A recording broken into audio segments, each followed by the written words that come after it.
Hi friends, welcome to my channel Bhuvaneshwari to create 2024. Friends, ఈరోజు 3వ శ్రావణ శుక్రవార శుభాకాంక్షలు. మీరు ఎలా అమ్మవారికి పూజలు చేసుకున్నారో, ఎలాంటి నైవేద్యాలు సమర్పించారు అనేది నాకు కామెంట్ చేయండి. నేనైతే ఈరోజు మా అమ్మ వాళ్ళ ఇంట్లో వరలక్ష్మి వ్రత పూజ జరుగుతుందని వచ్చానండి.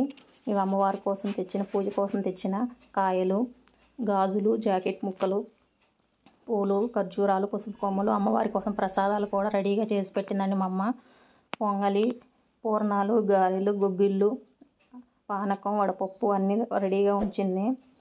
నేను వచ్చేసరికి అమ్మ వాళ్ళ ఇంట్లో ఉన్న తులసి చెట్టు అది.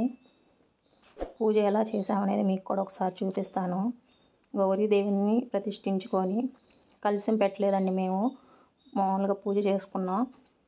గౌరీదేవిని చేసుకొని అమ్మవారికి పూలు, పళ్ళు, జాకెట్ ముక్క, చీర ఎవరి శక్తి వాళ్ళది వాళ్ళు పెట్టుకుంటామండి. మేమైతే ఇలాగే చేసుకుంటాం. ప్రసాదాలు, ఇవన్నీ ప్రసాదాలు అమ్మవారి కోసం మా అమ్మ రెడీ చేసింది నేను వచ్చేదలికే. మీరు ఎలా పూజ చేసుకున్నారనేది నాకు కామెంట్ చేయండి. మేము ఇలా చేసుకున్నాము. 2వ శుక్రవారం చేసుకోవాల్సింది, అది కుదరక ఇప్పుడు చేసుకున్నాం. ఈ 3వ వారం చేసుకున్నాం. దాన్ని మా అమ్మవారి పూజ ఎలా ఉందో కామెంట్ చేయండి. ప్లీజ్ సబ్స్క్రైబ్ చేసుకోండి. Thank you for watching.